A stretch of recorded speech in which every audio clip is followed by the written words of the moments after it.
Hey, welcome to Kentucky Gunslingers. So I wanted to follow up on an earlier bench review on the Ruger AR556 as I received the replacement rear sight that I wanted to add to this particular weapon system and compare the Matech Backup Iron sight to the standard Ruger Backup Iron sight, the rear sight that comes stock with this AR556.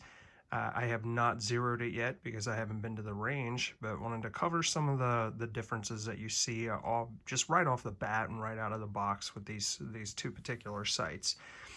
So the Ruger stock rear sight, spring assisted, adjust for windage, as you can see there. The spring assist is nice because when it's laying flat, you just hit that and it just pops right up on its own. But overall, very basic rear sight. It's well made. It's more of a plastic polymer type of material. It's real light too, which is nice if you're trying to control weight. And it's actually accurate. I've shot on this and I've done fairly well with it, but it's not very versatile as it's just adjust for windage, but you're pretty much dialed in where you are without being able to adjust for windage or anything else. So it's pretty basic overall. I would say the knocks on this, the cons are no ability to adjust for windage. Some folks don't trust more of the polymer plastic. I haven't had an issue with it, but I could see where, you know, it could suffer some breakage along the way. I haven't seen anything about that online and I haven't experienced it myself, but it is light, more polymer, no windage. I would say the pros to it are this spring assist is awesome. Well, it adjusts for windage. It doesn't adjust for range. But I do like the spring assist. Like, it's nice that it flips straight up. And it doesn't have much resistance. You hit the spring assist and it fires right up. Whereas the Matech backup sight, which Matech has a good reputation for being a strong rear iron sight.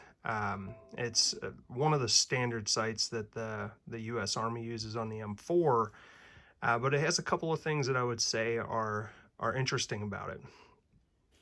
I would say the first thing I noticed about this, and you'll see it online too, is when you mount it, this is a cautionary tale. You have to be really careful with that mounting screw. It is prone to breakage. It does have a lock thread on the other side of it. So once it's on, it's on. If you take this screw off on their website and even on the instructions in the box, they tell you you're going to have to replace that screw. But it is prone to breakage when you mount. So over torquing this, if you over tighten it, chances are it's going to break. On the sight itself, it's not... it doesn't have a push button. So this may be something that, you know, is sort of a negative to some folks. It will flip right up, but whereas the Ruger has the push button, springs right up, this is not push button. You're going to need to get your thumb under there and kick it up. Where it does have a spring, it'll pop up for you pretty easy. But that push button could be a differentiator for some. I don't mind it. I can get my thumb under there quick. Comes right up. Very easy, very smooth.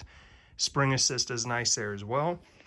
The main reason that I wanted to switch to this sight in particular is you can see on the side here, yes, it adjusts for windage, as you can see on that right knob is for windage, but on the left, we have a range meter here.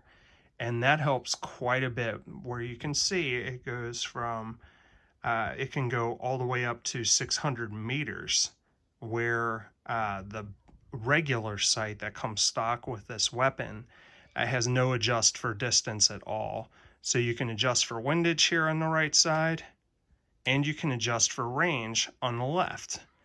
And that is one of the pieces of this backup sight that I feel like makes it a true upgrade, even though there are a couple of trade-offs, like with the spring assist switch and not being able to just push button flip up.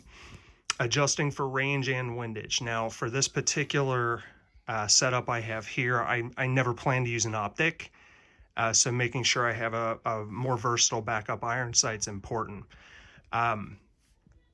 Another thing to consider is I've seen these range in price just for that rear sight anywhere from $70 to $140. So I would just make sure that you're getting the best deal for it.